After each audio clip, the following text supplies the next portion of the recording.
Yo, yo, yo, what is up, my fallopian tubers? Cesaro from the barrio coming back at you with another video for your butt. Man, I just got off of work. It's a long work week. I have two jobs, so I'm going to my other job at 6 in the morning, get out about 2, go straight to Dodger Stadium, clock in about 3 or 3:30, and then get out to, 10, 11 at night, come home, do it all again. And this is a long homestand. So I am tired. I just had to say that to explain why I look so tired. Why I am tired. But one thing is that I do drive a lot. I drive in the morning. It takes me about an hour to get to work, and if I come back home, like traffic time, it takes me an hour 45 minutes, 2 hours to get home. So my phone, because I have a new phone, I had to exchange my phone, and I saw Mangini's video, and so then Jeff Wilson's video came on, and then I've seen a lot of video responses of people talking about that. Saw Dylan do his, just so many people do. So my phone got caught in the algorithm, so when I'm driving and I'm watching YouTube, my phone gets caught in the algorithm. I'm not touching it, I just have it on my dash and it's playing. I'm mainly listening to it. And so the next video would come on automatically, and it's someone talking about the same thing. Another video come on. So I've heard so many different people's opinions. But when I watched Jeff Wilson's video, I was driving to a car wash that we did Saturday. So when we were setting up, I did put a comment on there, and I just kind of put, you're a product of your own environment, like, to each their own. Like, I didn't believe what he was saying. I like I said, you get caught in the argument, you watch other people's, and somebody was saying, wait, wasn't Jeff born in 83? So in 89, he was collecting 89 Upper Deck, and he knew baseball and this and that. What was he, 6 years old? So you hear all these other counter things, and if you give your own thought to it once you collect, but I don't even know if that's true. But a lot of stuff that I was listening to, I couldn't agree to it. But as they put, you're a product of your own environment. It's what the people around you were doing is what you know. But I grew up in the 80s. I collected in the 80s. I was born in 74. So I was a kid. I wasn't a child. I wasn't an infant, in the 80s. So I think I do have a better recollection of the 80s, than someone who was 5, 6 years old. But that's not my point. I just wanted to just talk about my experience in the 80s.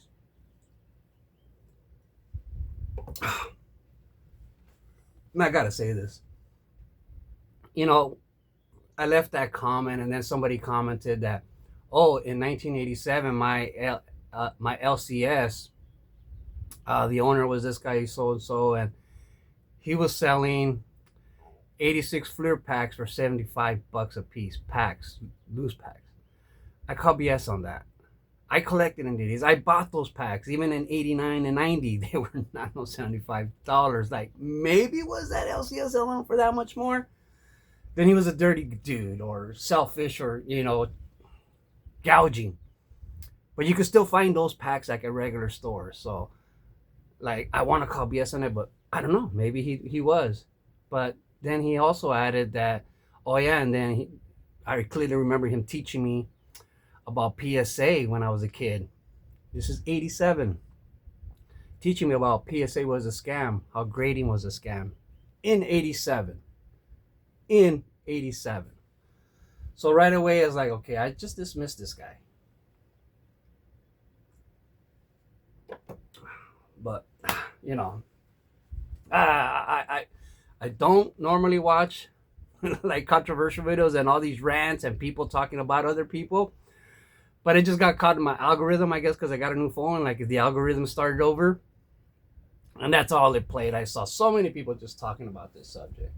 All right, but that's all I'm really going to hopefully just say about the subject. I just want to share the 80s experience for me, and why I also said like you're just a product of your environment. You only know what's around you, especially in the 80s, especially like in the, well, not just the 80s, the 70s, the 60s, the 50s, when there was no social media, when there was nothing else like that, where you couldn't watch baseball on your phone. You know, you couldn't just instantly get stats on your phone. You didn't have this information highway, all right? Only what you saw with your eyes, whether it was on TV or heard it on the radio with your ears. That's all you knew. And if you didn't watch TV, you know, back then, like the people that I lived around, most people lived in a household with only one TV in the living room.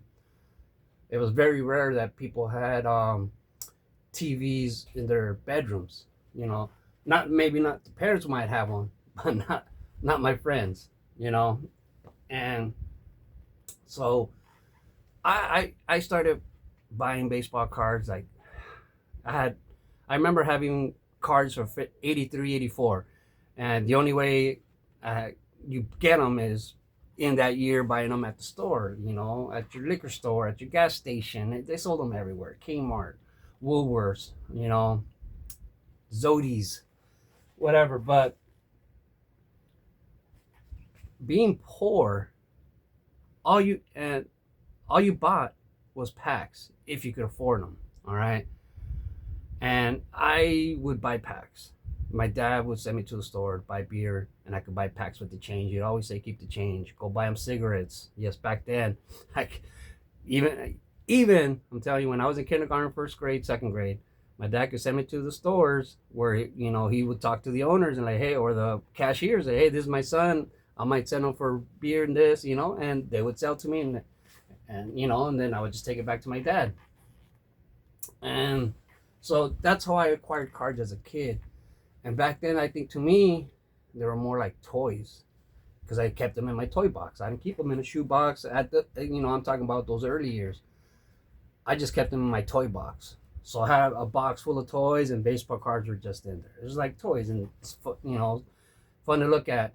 And like I said, you only watched, most people in my neighborhood, people that I grew up with, you only watched what the parents were watching, you know, unless it was, you know, when their parents were at work or something. But whatever the parent wanted to watch, that's what that household watched. Me, you know, my dad and my mom were both big sports fans.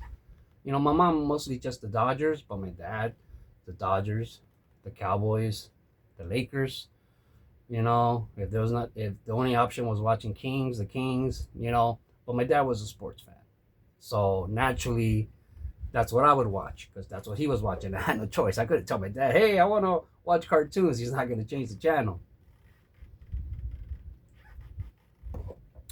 So that's one of those things too. Like in the 80s, I don't really see 5-year-olds, 4-year-olds watching an entire baseball game and knowing baseball.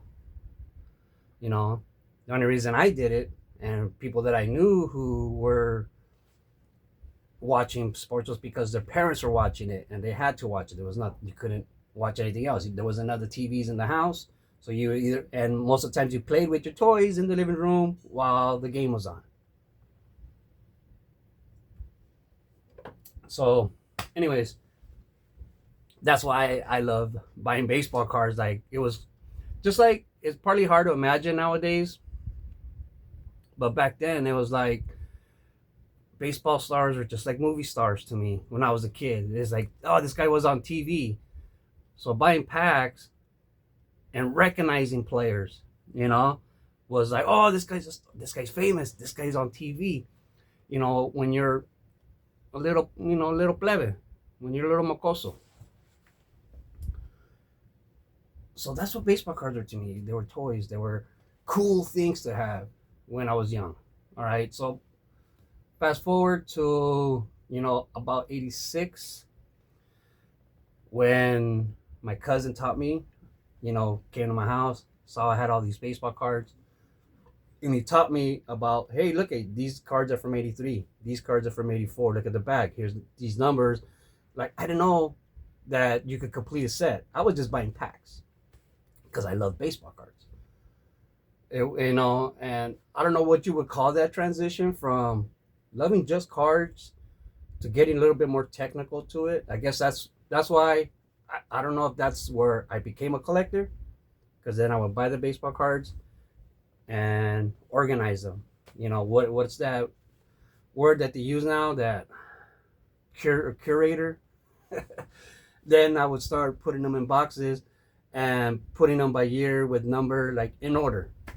You know, so I guess that's when I would consider it where I jumped, where it was now a hobby for me. You know, it was my sort of fun. Uh, that was fun to me, that I enjoyed doing, and still to this day, I love buying packs and just putting them in order and putting sets together, because that's how I grew up. That's how I grew up. I can't say that's how everybody grew up, but like I said, you're a product of your environment. That's how almost everybody around me was. We lived in a poor neighborhood. We were poor kids. So back then, quality was not like the main focus at all. Quantity was whoever had like the most cards were like, whoa, look at that, was the best collection. You know, the quantity was what people were after. Having the most, you wanted, oh, look at your shoe box. Oh, look, I got 2 shoe boxes. And that guy goes, oh, well, look, you know, that was what I remember when I was young. You know, still living in these apartments where there was tons of kids and everybody was poor. We were all the same. And, you know, the person, you know, who had the most cards, like, whoa, they're rich. They filled up their shoe box, you know. But yeah, we just collected baseball cards because we loved baseball. And we, you know, you kind of idolize these players that you see on TV because you're seeing them on TV. But that's my experience and the people around me, and that was in the apartments. So after that, I remember moving to a house. Like, we were living in a 2-bedroom. Me and my brother had bunk beds, and then eventually my sister came along. So after a while, Dad finally rented a 3-bedroom house. So my sister had her own room, and then me and my brother.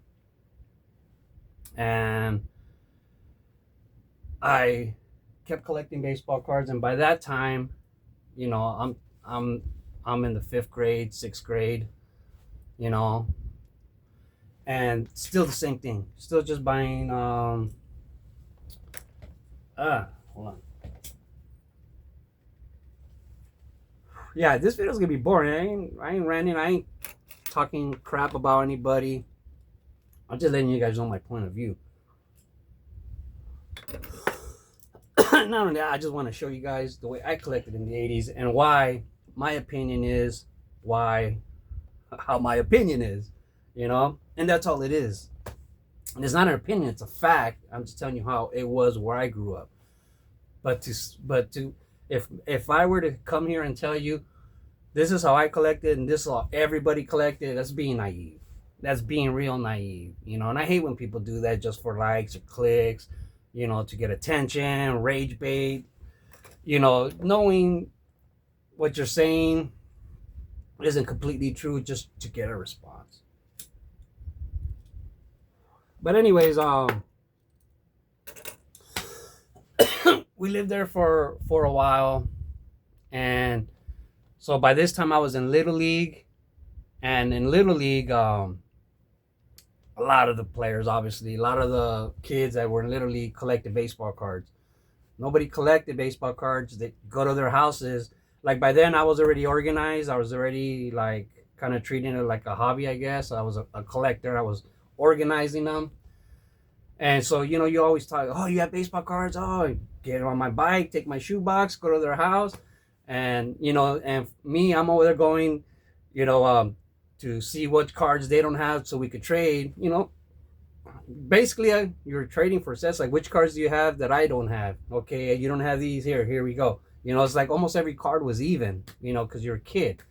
You know, you might like a certain card more, but you still kind of treated them all the same, you know? And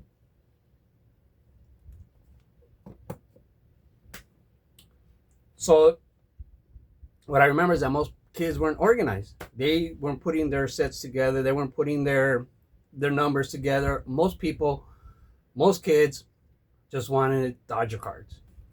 You know what I mean? But to say like, oh, they were chasing Dodger cards, nobody's chasing Dodger cards. Nobody's buying a pack back then like, I just want a Dodger card, I'm going to throw the rest away. People were like, hey, I'm going to buy a pack, and hopefully I just get a Dodger, you know? And it could be any Dodger. It could be a Dodger that sucks, and you'd be happy as hell. You know, it doesn't have to be just this one guy, the best guy in the team, and, you know, the rest of the cards. It just wasn't like that in my neighborhood. But anyway, so, you know, I ended up teaching a lot of people about things and about how to set, you know, what my cousin passed on to me. I started passing on to everybody who I run across, go to the house. They just had boxes of cards in no order at all. Just lily, you know, just out there. They weren't collecting. They just loved baseball cards. Baseball cards had a lot of love back then for, you know, like, I don't know how to explain it. Like I said, they were just like toys to us. They were just something we go to the toy store. Hey, I want a baseball card. So I don't know. I still call them toys, or treated them like toys back then, and probably still now.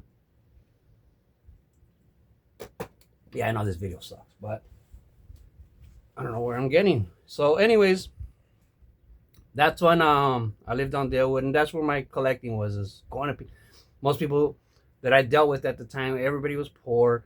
But the same thing, you go to their house and they'd have, you know, say this is an 86, 88.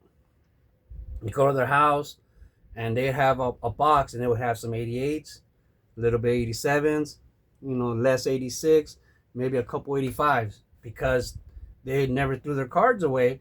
They maybe got 2-3 packs in 1985 when they were 6 years old, you know, and then 10 packs throughout the whole year when they were 7 years old, you know, and then, oh, look at you can tell now this is probably like 20 packs worth this year that he's got. Like it progresses and you see that going along. But so I started trying to complete sets, but I was too poor to buy enough cards to complete a set. It wasn't until 1989, you know, that I finally completed my first set. And one of the things that, you know, I heard in another videos, let me see if I can lower this.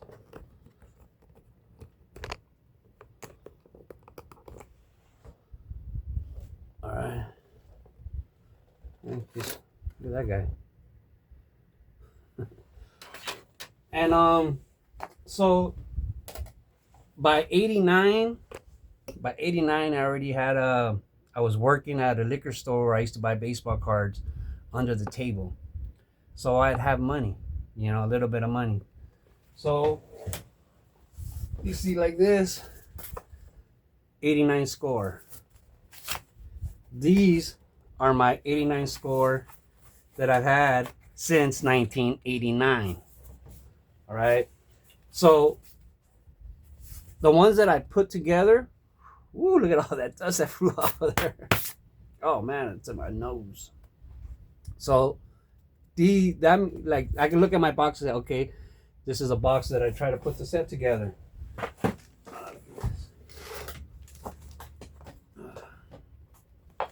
Oh man, why is that so hard?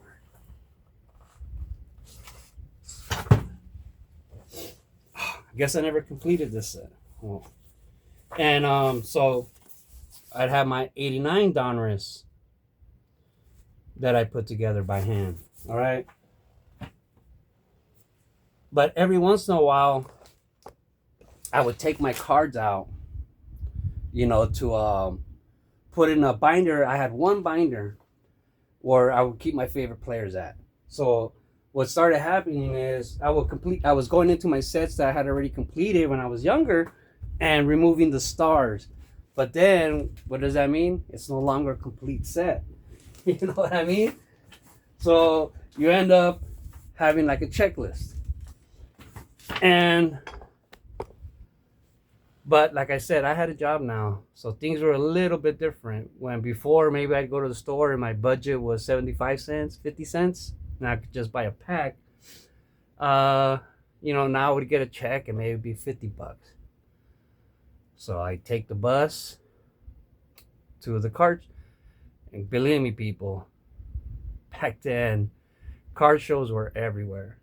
In my own, I would say 10-mile radius around me, there'd be 3 hotels having a car show in their lobbies. There would be every mall, the West Covina Mall, the Eastland Mall, the Puente Hills Mall, having car shows, in their on one of their floors. Like, it was everywhere. Like, I know it's hard. I hear so many people saying today, there's too many car shows. Like, oh, there's so many. I was like, you guys have no idea. This is nothing. I can't say that because from my experience, it's not even close to how it was in the 80s. Not even close. But anyways, the reason I was saying it, and then somebody on one of the videos say, oh, people were buying complete sets of, so. Man, these are my original. I bought this.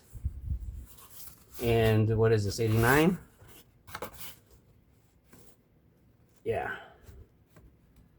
So these are 89. No, these are 87. But I bought this in 89. All right. I remember it was in 89 when I started buying these, when I had my job. But, they were like 20 bucks. All right.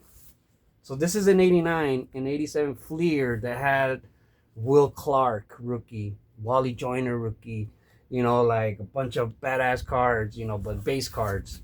In 86 you had the updates, which were called their XC.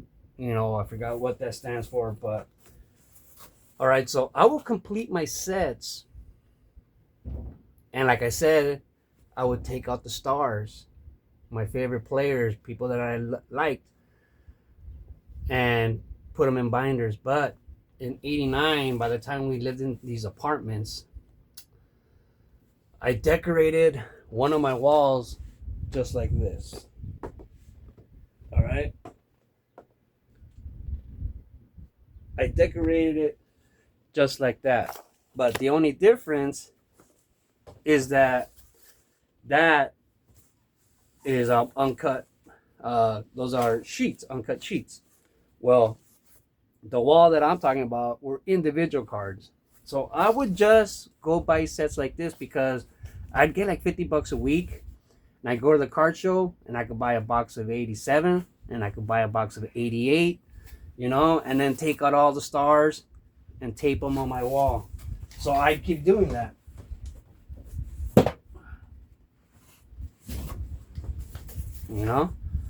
And man, look at these boxes.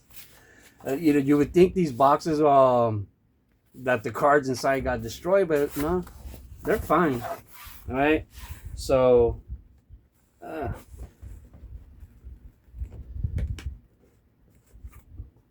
I could go as that Tom Browning, go and then get the 89s and buy the 89 so I wouldn't have to touch my hand correlated complete set, and buy these just for the sole purpose of taking out the stars. Not buying this to have the set. I'm not a set collector. I'm a set builder, which pretty much is a better set collector.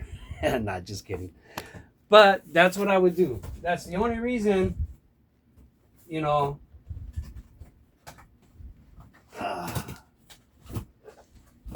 that's the only reason I ever bought complete sets. Like all these right here, stuff that you'll see like this, these are all my hand correlated sets, Oh, man. There's probably a couple of cards that I'm missing, obviously, but just for the sole purpose of sticking them on my wall. So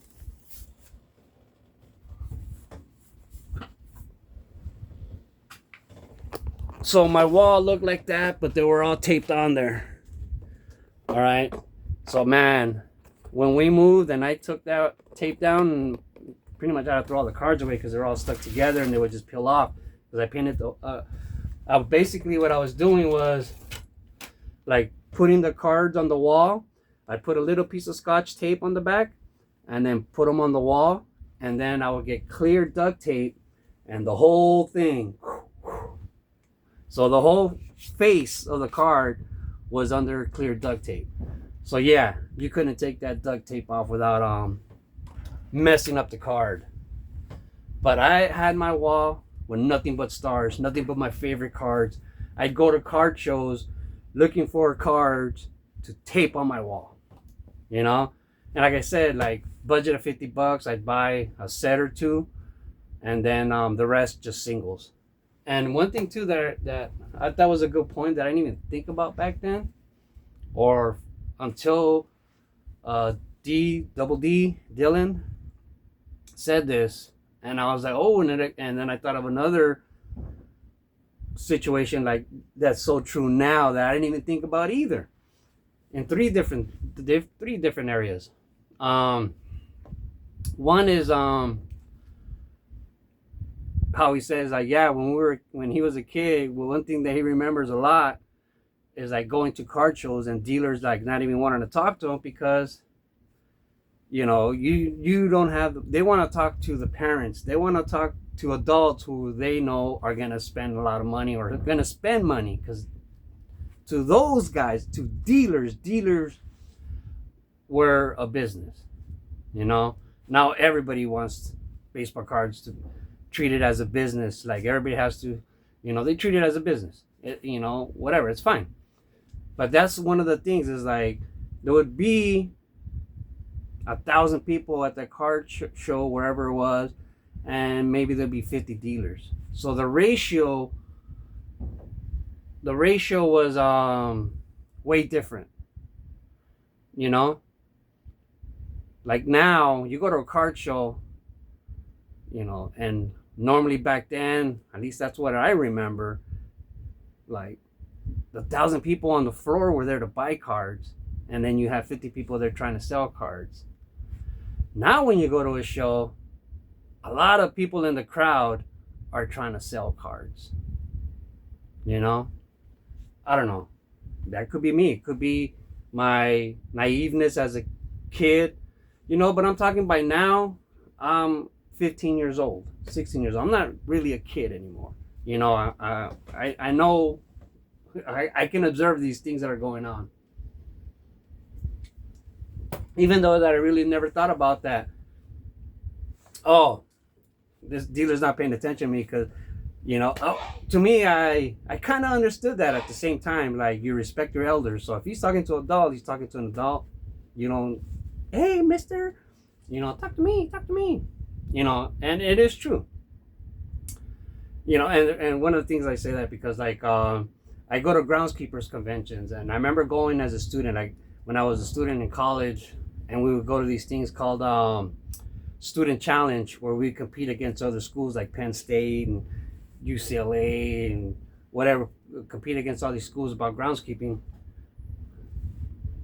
We go to these shows and I'd have a badge that said student.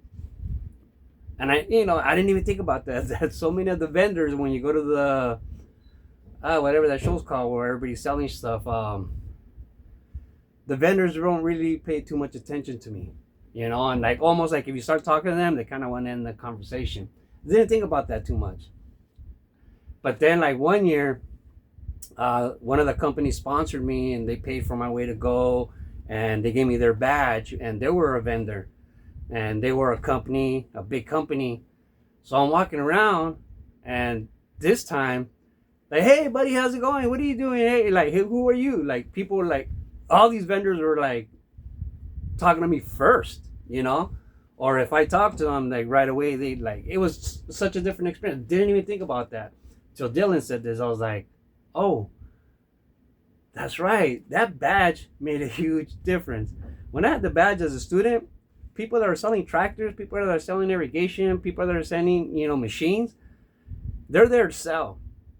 And they knew I wasn't going to buy one.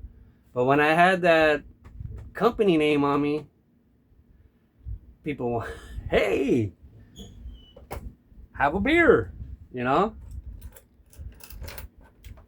But anyways, I just thought that was something I didn't think about back then.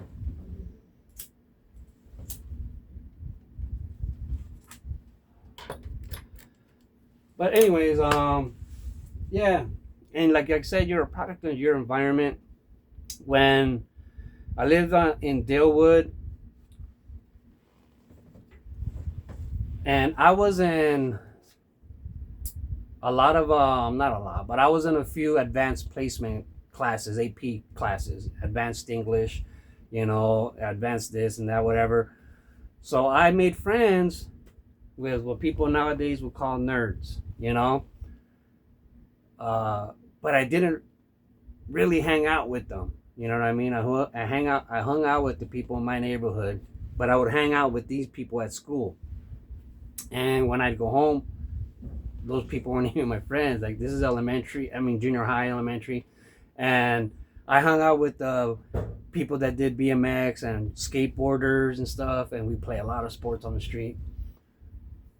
But then, so those were the periods where I just knew poor people who collected cards and weren't that serious, whatever. Nobody was chasing anything.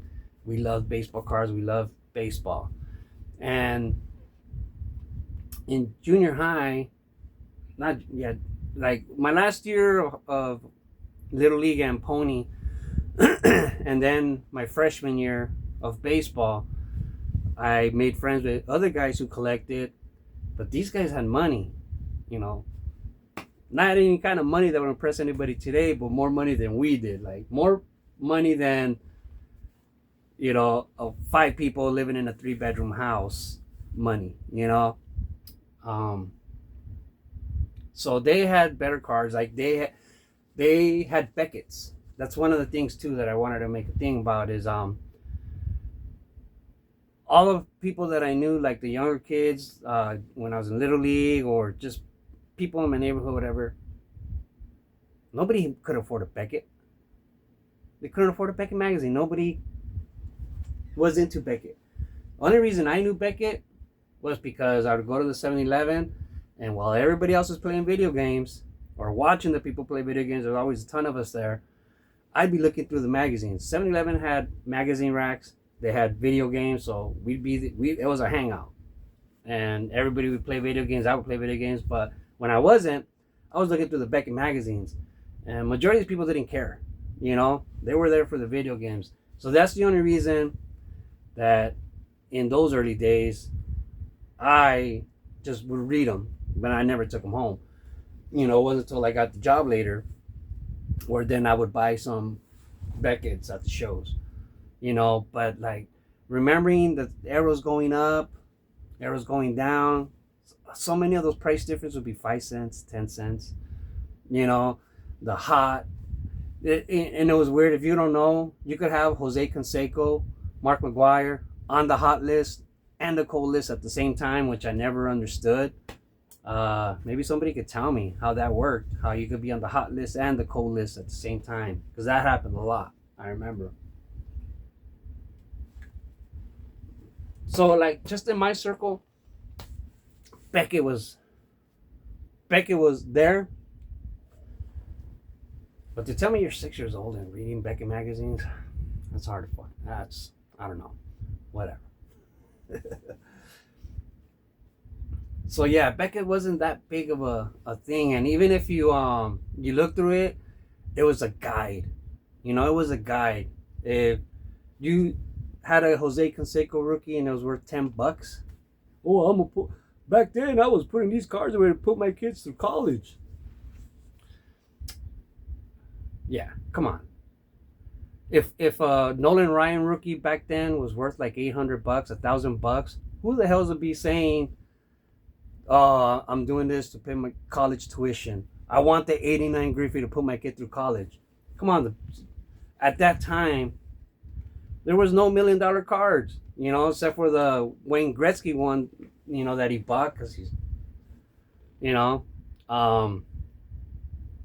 And yeah, he just inflated the market back then. And then plus that card was trimmed and altered. First PSA card ever graded. It looks like they've been keeping that streak alive. They haven't changed a bit. But anyways, yeah, man, Beckett was not that.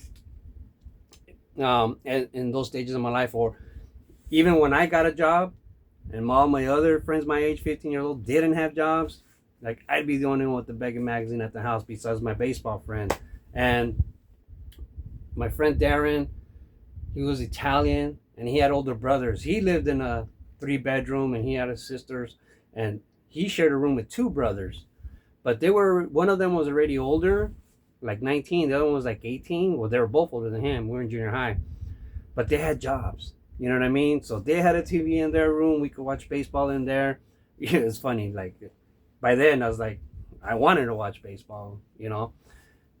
And they would have Beckett magazines. You know, they were the only people, and besides my friend George, he was another one that had Beckett magazines. But that's about it. Like, you know? Like I said, you're just a product of your environment. I'm just telling you what I know, how I grew up, what my neighborhood was like, all these things, you know. And, you know, and man, so next after that, what came, that it was pretty much stayed like that forever, you know. But because I did have more money, then I could buy things like this, you know, the traded sets, you know. But that was only because I had a job. Not everybody had. I was 15. I was working under the table. You know, my parents were divorced, and I used to work from like 6 to 10 at a liquor store. You know, after school, till 10 at night, and then I'd ride my bike home. Which man, when I think about it, I was probably like 5 miles. You know, and sometimes like we closed at 10, but I would stay there till the guy working the register. Like I would stop working at 10. We close the doors, lock everything up. And I would clock out, or I would just already like automatic got in clock out. It's like you stop working at 10. But then the cashier guy, he would do like small inventory, count all the money, put it in the safe, check everything, close out. And then I would stay with him all the time. So I would stay like an extra hour, sometimes an hour and a half, and I wouldn't get home till like midnight. I'm talking about 15 years old. And I ride my bike home and in the neighborhood like at midnight. And so I was kind of an exception. I was someone that had money in my neighborhood at that age. And so because we were poor, and because you're poor, parents are like, we kind of teach you hating rich people, like rich people were bad, you know. So that's just kind of mentality in the neighborhood, you know. Even when I was young back then, like I had the mentality that, you know, the government just taking all our, you know, police are bad, that, you know, things you see on TV, you take them as truth. Then once you get more experience in life, that's why it's good to go to other states, just do things, you know, and just learn how different the world is than where you live. That's sometimes what I think a lot of people do in these videos. They're talking about how they experience, but acting like that's the way it was all the way across the board. No. When I would go to my friend's house, some people didn't know this, some people didn't know that, but we were pretty much the same. And so when I hear someone saying, in 1989, when I was a kid, everybody was chasing the Griffey. I was a big collector in 89. Right, my first set I ever completed by hand, by packs, was in 89. That was my freshman year of baseball. When I'm talking about, I was involved with these guys who had money and collected cars. They were like the first people I ever experienced like that. So I was a serious collector by then. You know, they taught me about player collecting and, you know, other aspects because of Beckett. That's where they learned it. And so, you know, they passed that on to me.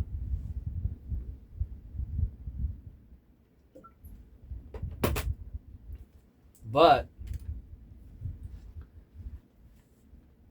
I would read their magazines, and one person I would hear about all the time was this guy Greg Jeffries. So if you're reading Beckett, you were being fed that Greg Jeffries is the next Mickey Mantle. All right? And that's kind of when I started looking into Mickey Mantle and falling in love with the vato. You know, but in 89, Greg Jeffries was the chase, if you want to call it that. Because that's what you guys call it now. And that's one thing too, is the lingo. Back then we just called it the card we wanted. And now they put a label, you know, now there's chase cards. They're called chase cards. Okay, so back then when you just had a card you wanted, nobody was calling it a chase card. So there's that language barrier, that lingo barrier. You know, so, and I don't know if that's the right term for it. And it's not the right term for it. You just wanted a Greg Jeffries. You weren't buying a pack just to get the Greg Jeffries and turn away. You were buying a pack, you know, and hey, that'd be great if I get a Greg Jeffries. But you weren't going to throw the rest of the cards away like, no Greg Jeffries, screw these cards. No, it just wasn't like that, at least not where I grew up. And not anybody else that I ever met back then. You know, nobody that I ever met back then did that. There was no such thing as breaking and here you only want the hits. There was no hits. There was cards you might like more than the other, but it wasn't like, oh, this is the card I have, you know. And there wasn't, I think one of the big things is there wasn't manufactured rarity back then. So that's why that makes the big difference between a chase card or a hit compared to just, you know, cards that people would hope they took out of a pack, not pulled. I never heard the word pull till I got on YouTube. You know, we didn't pull packs, we ripped packs. You know, I don't even think we called them ripping. They were just busting packs. You know, bust packs. But like I said, it probably the terms probably depend on where you came up at, where you grew up at, your neighborhood, your whatever. You know, your influences back then, if you had any. Because me, I mainly collected by myself. Like in Little League, you know, that type of age. You go to one person's house and you trade, and like you never really go back because that guy was gonna still have the same cards a month later. Maybe he bought one pack, maybe he bought 2 packs, but that's something he could verbally tell me at school or take the packs to school. Not like today, where you know now that you're an adult, like all of a sudden, you know, I went as a kid. By the time I was in high school, I probably had, you know, 4 binders. All right. So to go from 4 binders to this, it's because I'm an adult, you know. You know, but in 1 year, you know, I completed 5 sets. So in theory, in 1 year, I completed more sets than I did my entire life before that, you know. So it's just different collecting as an adult now. It's like I can buy my own cards, spend my money. But yeah, I still collect as I did as a kid. I still buy packs, you know. Still have unopened boxes right there that I hope to open for fun with somebody one day. But yeah, I understand the difference. I'm just drunk now and, you know, and high and talking. I know this video makes no sense. It's just, hey, I don't know. If you have time to watch it, watch it. If you don't, I don't care. But yeah, so I don't know if I got to many other points that I, you know, today when I was driving home from Dodgers a little while ago, and I was just like, I want to make a point about this, and I think I just forgot everything, but oh well, who cares? But yeah, man, that's how I collected. That's how I remember the 80s. That was my 80s. That was my collection experience. But yeah, man, if I went to a card show in West Covina, which was like what we used to call rich white neighborhood, there was totally a different type of collector vibe there, you know, because of, with me, like what I could feel is like the way I'm dressed compared to the way they're dressed, totally different. And some of these kids might have, I'm talking about before I got my job. I'm talking about like even maybe when I got my job. Some of these kids were there were $50, and I might only be there to spend 20. And you feel that it may not make that big of a difference today, but back then that seemed like that was like a big gap, you know. And especially because like even when I would go and I worked for my money, these kids were just given the money. So you grow up with a totally different vibe, you know. These kids could talk about Beckett. These were the kids buying Upper Deck, you know. These were the kids, you know, that can maybe they only cared about one or two cards in the set. But that wasn't my vibe. That wasn't my crowd, and I didn't even want. You know, if I would go to the shows here in the Eastland Mall, the Puente Hills Mall, to the little bit more my type of people, as you could say. I mean, it's the way it was, man. You relate more to your people. So I go to these shows. There's mostly Mexicans, and I would talk to everybody and learn and what they're doing. But when I would go to these other shows in different neighborhoods, I felt out of place, you know, and I just really didn't interact with them like I did when I was closer to my hood. Because these were the people that would probably make fun of me, or, you know, because they might have all the cards that they want, and I really don't have anything but sets. And to them, they're not. Those were the people that weren't set collectors, you know. Those are the people that wanted that would buy singles, you know, that would buy a lot of singles and $30 singles. So I'm talking about like an 88, 89, a Don Mattingly rookie. That's why I say, like, who the hell back then was saying like, oh, I'm gonna get rich with these cards? Don Mattingly rookie, the best player at the time. Darryl Strawberry rookie, Tony Gwynn rookie, Wade Boggs rookie, the best players, Roger Clemens. Those cards are $30. They were $30 cards. Too rich for my blood. But these kids could afford those, you know, so that was the gap.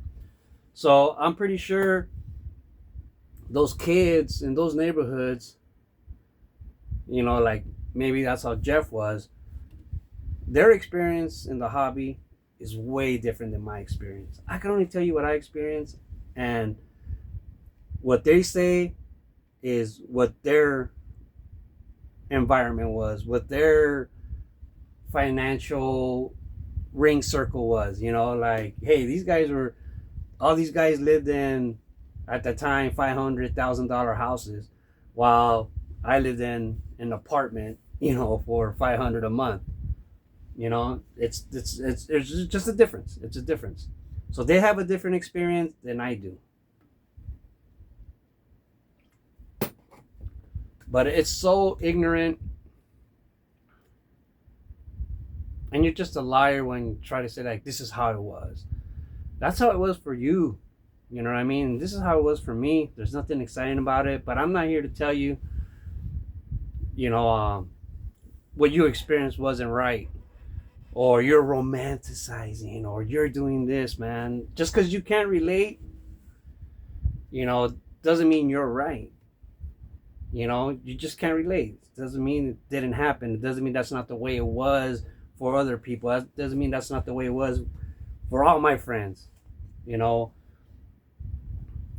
And I'm still the same. I still collect pretty much the same. You know, I don't buy packs to get a hit. I buy packs to complete sets, and I'm not looking for hits. And I don't get disappointed if I don't get a parallel. I don't get disappointed, you know, like, oh, that's like, oh, this pack sucks. Don't ever buy this product. You know, I don't make all these rant videos saying the hobby is dead, card shops are dead, and then a month later, oh, card shows are alive, oh, card shops are thriving.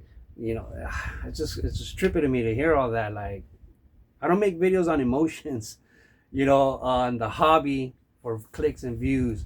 I mean, I'll show emotion because I love the hobby, but I'm not trying to trigger anybody. I'm not using clickbait. It's just a hobby to me, man. I'm just drunk, and I should probably end this. But I just wanted to, you know, talk about the 80s, how it was in the 80s, you know, for me, para mí. That's just for me. I don't know how it was for you, man. I like hearing, but I'm 50 years old. I'm about to be 51. How many people making YouTube videos right now can talk about the 80s legitly? You know what? I'm not talking about somebody born in the 80s. Oh, I was born in 85 and this how they... Come on, dude. You're 1, 2, 3, 4, 5 years old. You don't know what the 80s was like. You know? I will find it hard to believe in a time where it wasn't easy to follow Ken Griffey Jr. in 89. It wasn't easy to follow Greg Jeffries. It wasn't easy to follow a lot of players. You couldn't watch these games on your phone. You couldn't get their stats on your, like, you guys have some people just can't believe, like, they only know that. That's why I say about, like, kids who collect now. The hobby is not dead. The hobby has changed. But it's not dead at all by any reason. Hey, as long as I'm collecting, there's still people collecting. You know what I mean, Jelly Bean? You can't say, oh, nobody's collecting anymore. Hey, I'm collecting, so I can't even say that because I'm still collecting. But anyways, hope you guys understand what I was trying to say. I'm just telling you how I collected in the 80s and why I love the 80s and why I would find it hard for someone to tell me that everybody they knew was chasing Ken Griffey Jr. The only people that would even know about Ken Griffey Jr. were the people reading, like, what are those called, like the sporting news, and there were certain news sports papers, or reading the sports section in the newspaper. And I used to read that every Sunday, mainly only on Sundays, because I wanted the comic book section. All right, so back then in the 80s, I would go to the 7-Eleven, every Saturday and Sunday and buy my dad the newspaper and bring it back. And I wanted to read the comic book section. That's what I was waiting for. But it was always the last piece on the paper. So my dad would read the paper from front to back. So, at the things, you have the front page and top, then you'd have business, then you'd have the classifieds, then you'd have weather, then you'd have sports, and the comics was always the last page. So as my dad would finish the paper, I would just kind of grab them and maybe read things that, if I found them interesting. Then he'd read the next section. I don't think he ever really read the business or cared too much about the weather. He probably just took a quick glance. He would skip to those, then he'd get on. And then once he starts reading the sports section, I'm waiting around like, hurry up, man, hurry up. I can't wait to get it. But I'm really, really, probably the number one thing, I would say number two was the sports page, but I really wanted the comic. I love the comic sections. And so as soon as he's done reading, I get excited about the sports section too. And as soon as he's done the sports section, there you go, I'm reading it, And that's how, looking through box scores, that's the only way you're going to see, that's the only way you're really going to see what anybody else is doing, to know exactly what they did every game, was in the newspaper, the box scores. And the box score is just a bunch of numbers, I find it hard to believe that you're 5 years old and enjoying that and understanding that, and you're following Ken Griffey Jr.'s box scores to know what he's doing, to be excited in the first place. How are you going to be excited, a guy you know nothing about? I know you're not watching him on TV unless you're from Seattle. You know what I mean? You're not watching all his games. You're not, you get your local news back then. In the 80s, you got local news. That's the whole thing. There was no ESPN, unless you were rich and had cable, which none of us did. I find it hard to believe that you could follow all these players and know exactly, unless you were really into baseball. And that's what I'm saying. If you're 5, 6 years old, I find it hard to believe that you're that into baseball. I was that into baseball when I got older because I was in Little League. I had books. I had friends that collected, until probably 90, 91 when I started, hanging out more with gangs and being a tagger, where now I was in a crowd. I was in a rougher crowd. I was,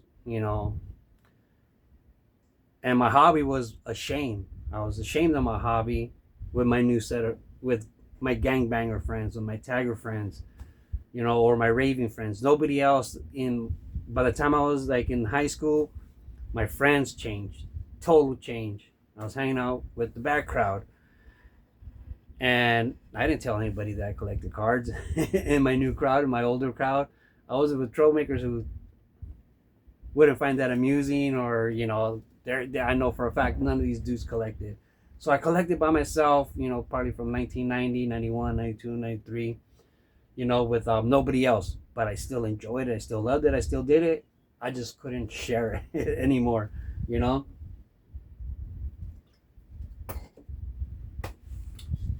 But yeah, it wasn't easy. You really had to make a big effort to keep up with baseball back then. And if you just went by Beckett and the newspaper in '89, all I remember is people talking about Greg Jeffries and Jerome Walton. Like the serious people, like sportscasters, were more into Jerome Walton, but hobby-wise, magazine-wise and stuff like that, card shows, more people were making a fuss about Greg Jeffries. There wasn't that many people making a fuss about Ken Griffey Jr. And I remember that. In '89, at least just from my experience. But my experience is going to all the shows in Puente Hills Mall, Eagle Rock at the Eagle Rock Mall, West Covina, the Eastland Center. There was a bunch of hotels everywhere. And I went to all of them.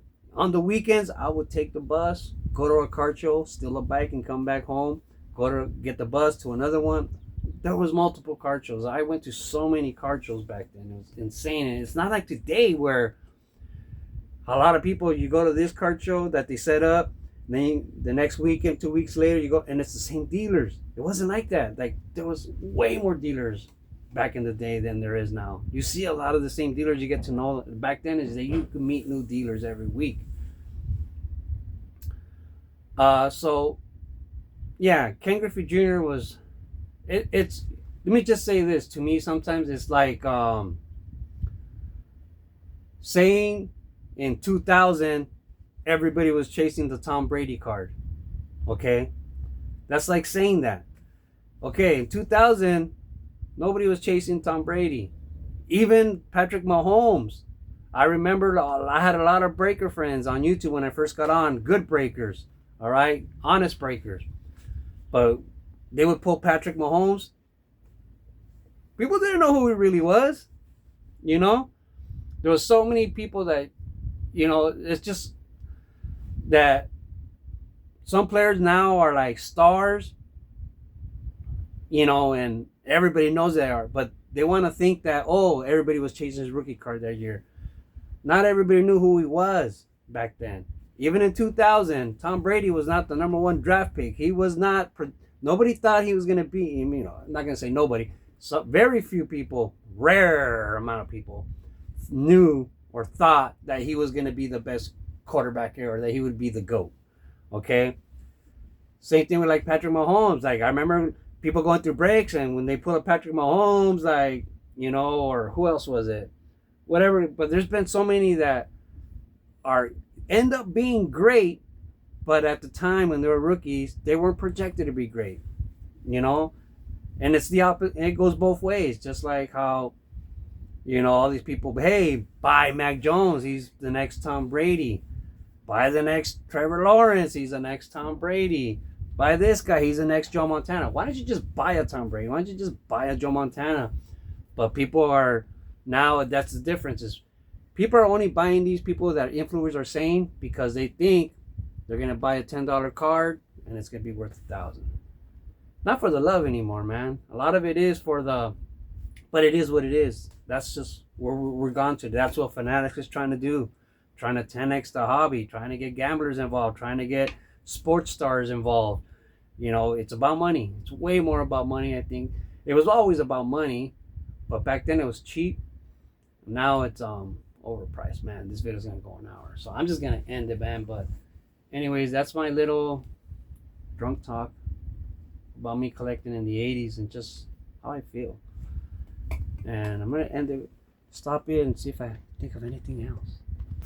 Oh well, I was just speculating I was just collecting spectacular baseball cards because they're all spectacular. Love the hobby.